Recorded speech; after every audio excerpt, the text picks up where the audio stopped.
So I'm sitting here in my little bubble. I've just been posting about When the Band Plays, which is my murder mystery, slapstick comedy homage to Young Frankenstein, Cluedo kind of, thing. And obviously, I was talking about The Night of the Black Sun yesterday, and also The Girl Who Saved Two Kings. And I've been thinking about it for a while because I was talking about my dad's love of Phantom of the Opera, and I was inspired a few months ago, remembering Phantom of the Opera and my dad's love of Phantom of the Opera. And you know how I was talking about Igor, and they've got Igor in Young Frankenstein, which is one of my all-time favourite movies. I adore Mel Brooks. I absolutely love him. Mel Brooks and Gary Marshall are two of my favourite Hollywood producers, like, ever. I just adore them. And they're funny, and my father loved them. I grew up with them. I grew up with that whole Gene Wilder kind of Madeline Kahn, you know, all of them. I grew up with them all. And I adore Mel Brooks and I adore Gary Marshall. So when the band plays, is like, it's paying homage to them. It's Young Frankenstein and Spaceballs kind of comedy, the way it's going to be written, and it's going to be black and white. And I was saying I need actors who can play music, or I need musicians who want to be actors, So running with the whole Igor thing, because I was thinking about it because of Igor, how I was saying the animated movie that Harvey Weinstein made, that's about what's happening now in the world. And I've been thinking about it because, like, realizing that one of my favourite animated movies ended up being about what the World Economic Forum are doing and the cult of Epstein and all of that, and the World Health Organization and the Bill Gates Foundation, like, realizing that that's all in that movie, and malaria is, like, that it's a real thing. Finding out that one of my favourite animated movies is about all that was quite a shock for me. I grieved. I genuinely grieved because I'll never ever be able to watch that movie again. And it's been on my mind. And then, of course, this whole writing of the opera, the Girl Who Saved Two Kings, and remembering my dad's love of opera. And then, of course, I started following that opera history channel on Instagram and it's bringing a lot of stuff up. So I thought, okay, so Night of the Black Sun is a rock apocalypse, right? That's what I call it, our rock apocalypse. And it's our version of War of the Worlds. So it's mostly singing with a little bit of talking. There's not a heck of a lot of acting in it. Not like there is like when the band plays, so to speak. Because, like, I think I was just born to write music. So, and then of course I composed all the music for the Amber Rose and all that. Like, I've done it all myself because I was inspired, and just remembering the way that my parents raised me for the love of music and that. I'm sitting here, I've been thinking about it all, and Phantom of the Opera and Igor and becoming spellbound, even though there's no singing in that. I have the character that I call Kiergor. who's the Igor, the Igor, however you want to say it, to Baron von Crumple. Right, so I've got Igor on the brain.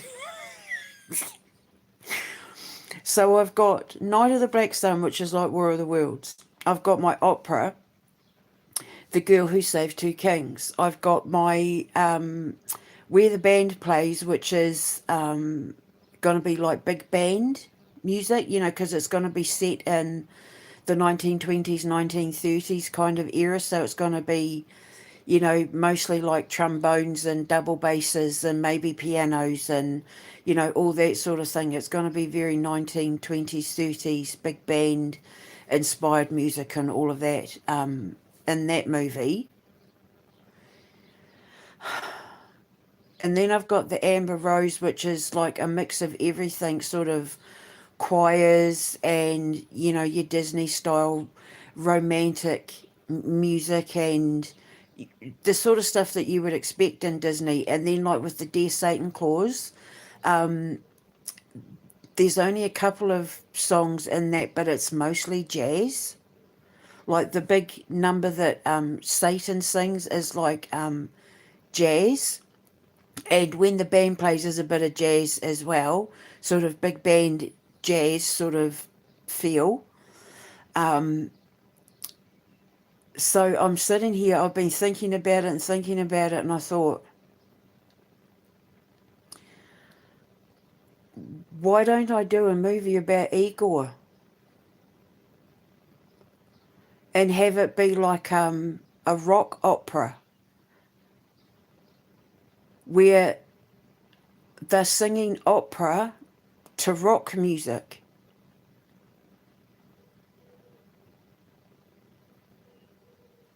But call it like the Beast of Burden, because if you know what an Igor is and what they do, they're the beast that carries the burden for the scientist. So call it like the Beast of Burden and make it a rock opera.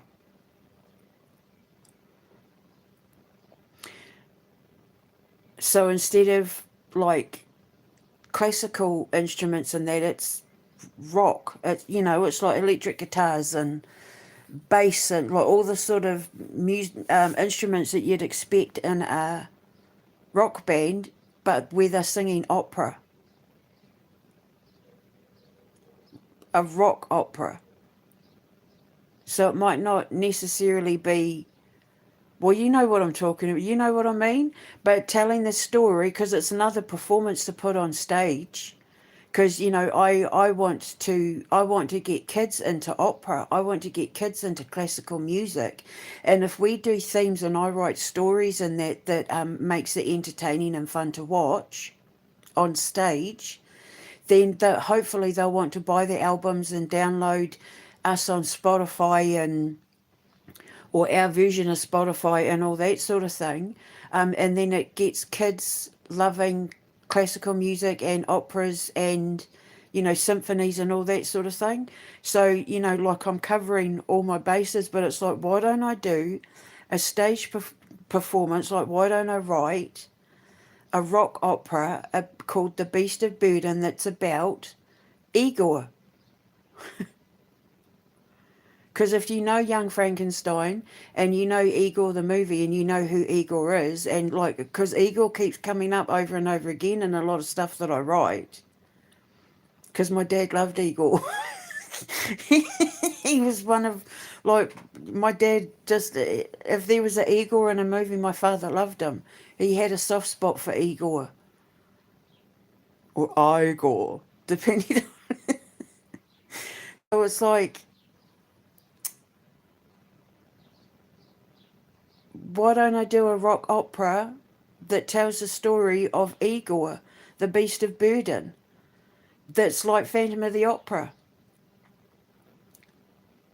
Maybe we're like, you know, he falls in love with a normal girl in town and all the other Igors are saying to him, you could never possibly get her, she's never going to fall in love with you. You know, like the Hunchback of Notre Dame.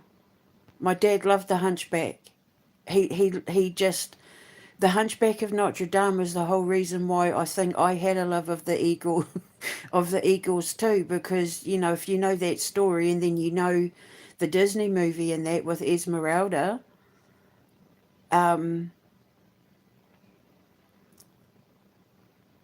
wait, was the Hunchback of Notre Dame Disney? I can't even remember.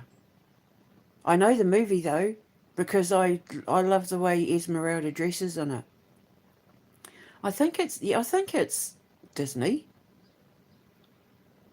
I'm pretty sure it's Disney. She's not a Disney princess though. But yeah, Hunchback. So following along that whole line of, story. I mean, that might not be the story that he falls in love with a normal girl in town, because that is kind of a bit Phantom of the Opera. I could mix it up, make it a bit different. But yeah, if we have like a rock opera,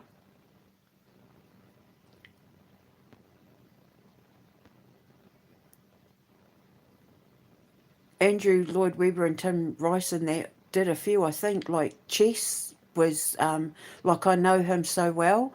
That's one of my favourite songs in the whole world. Elaine Page and, oh my God, I can't remember her name, Barbara. My sister and I used to sing it. I always did Barbara Dixon and Elaine Page.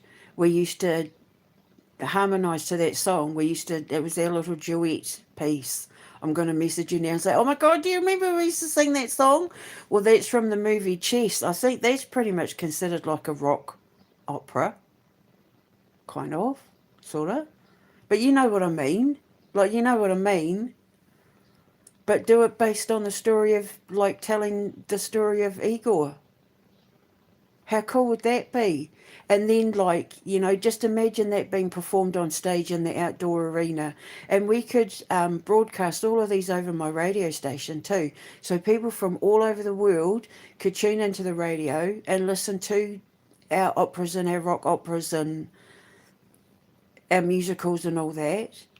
And we could even televise them if my TV station is running at the time, and my version of YouTube and that, if it's all up at the time, which hopefully it bloody will be, they could tune in and watch these live performances and that. Because I grew up with Live Aid, you see. Live Aid is from my era. And being able to watch these performances live on stage in small town New Zealand, it left an impact on me, and I want to create all of that. So that Night of the Black Sun is to raise awareness for human trafficking, to raise money, to build the safe houses for the kids, and, for therapy and all of that sort of thing, to rehouse kids who were victims of human trafficking. Just like our version of Live Aid is Night of the Black Sun, the Night of the Black Sun. And that's our zombie rock apocalypse.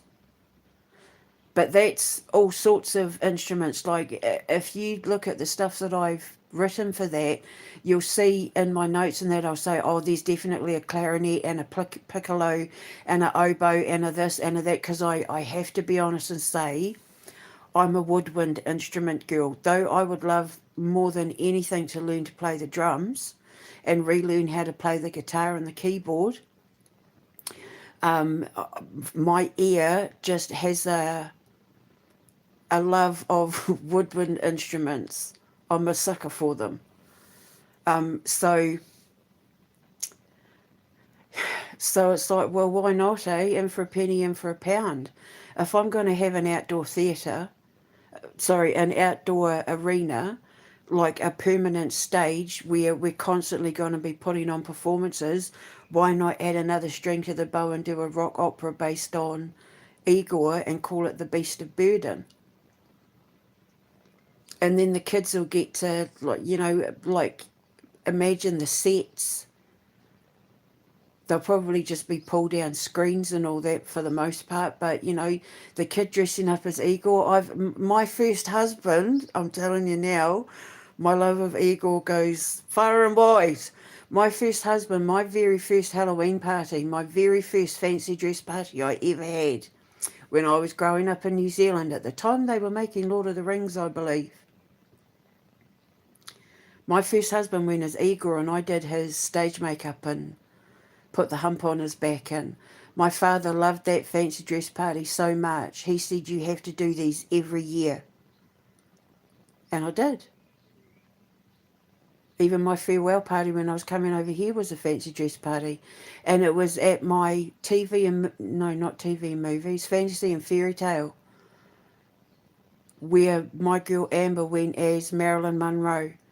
And she came to me in that dream before I found out she was dying. when she said, when you put me in everything, make me look like I did when I was Marilyn Monroe, but make my hair longer. So when I developed her Amber Diamond character, when I found out she was dying and I got her star in the Cygnus constellation and all that, the Amber Diamond character looks exactly like Marilyn Monroe. How Amber looked when she was dressed as Marilyn Monroe at my party, but with long blonde hair, because at the time she had a bob. And when I told her she was over the moon, she was like, yes, please. Because she looked gorgeous with her brown skin and her big blue eyes and her long blonde hair, well, her short blonde hair. But she said, make it long and blonde like when I was a kid. And I was like, absolutely. So Amber Diamond and the art of creation and all of that, that's why her tagline is men learn because she's hot. Because she talks like Marilyn Monroe, but when she talks, science comes out because Amber was exceptionally intelligent. And she had like master's degrees in nursing and all that. She was a university lecturer. She was super smart. And so yeah, so Amber Diamond, she represents the Polynesian.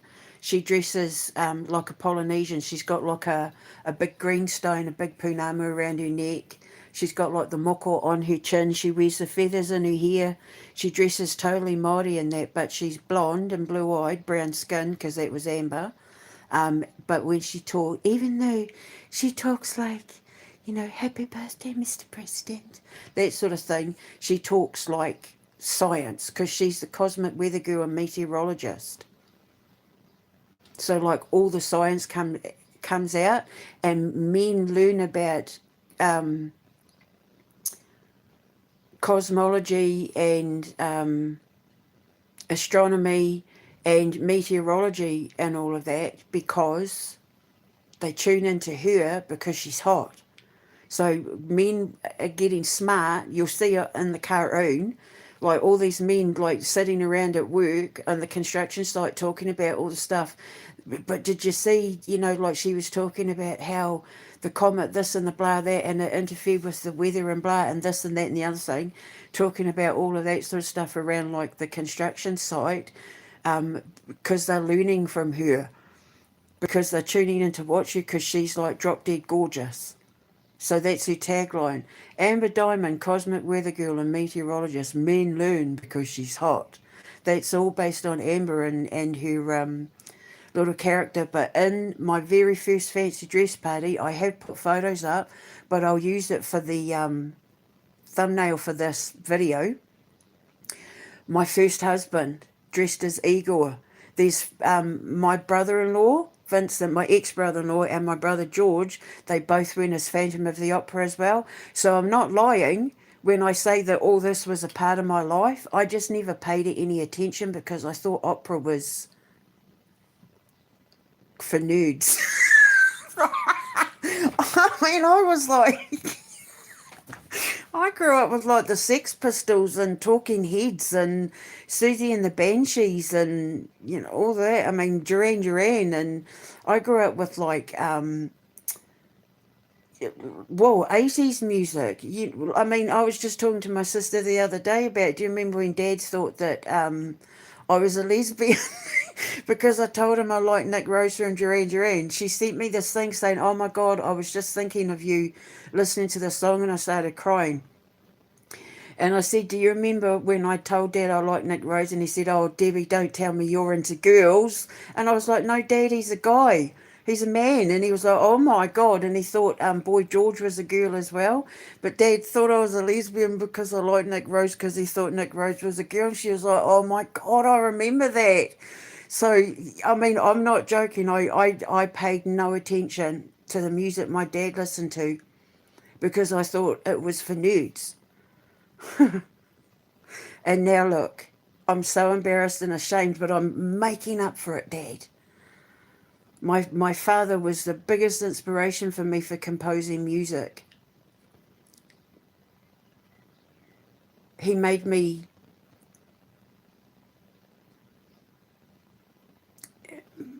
He literally created me. he inspired me for pretty much 90% of the stuff that I'm creating for that foundation. So I'll put a link in, and I can't remember when this, if he died in 98, this would have been about 96, 96, 97, when I did my very first fancy dress, little realising it was going to be the inspiration for everything that I've created for the foundation right now. Like the signs were there all those years, what I was going to be turning into, creating, and I wasn't even paying attention to it back then. I was only like in my early 20s.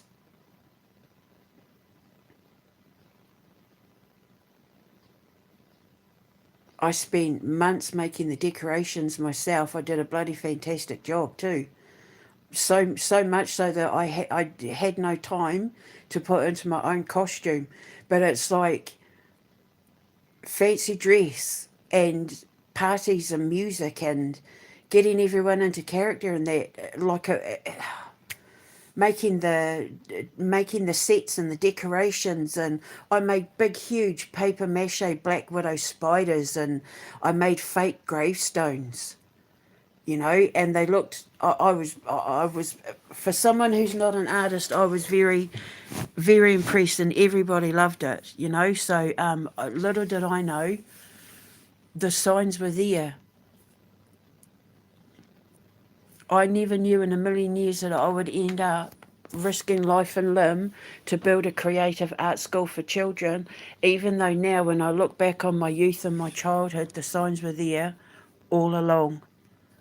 And my dad, the mystery inside history, all the occult stuff, all my love of like horrors and martial arts and action movies and all that sort of thing, that's all because of my dad.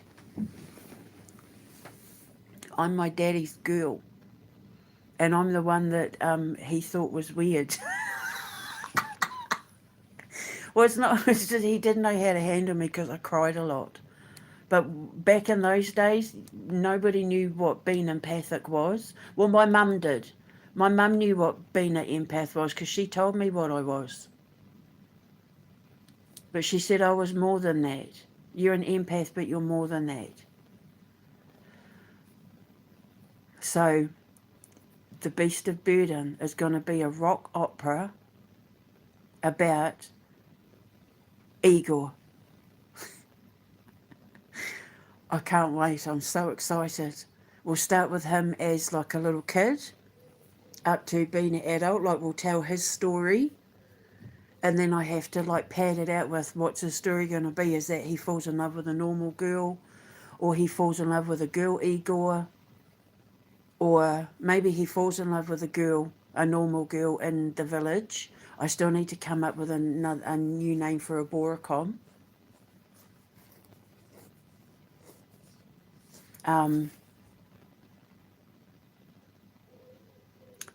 But it turns into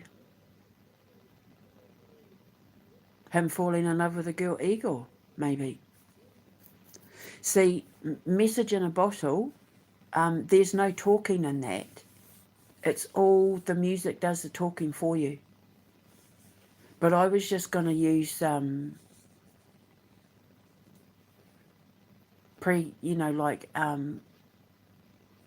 because you can play classical music like Tchaikovsky and Mozart and all that now, and there's no copyright because they've been dead for so long. So I was just going to pad it out with already pre-composed compositions and add a bit of our own stuff in between. But there's no talking in that. There's no talking and not really any talking in The Why Woman as well.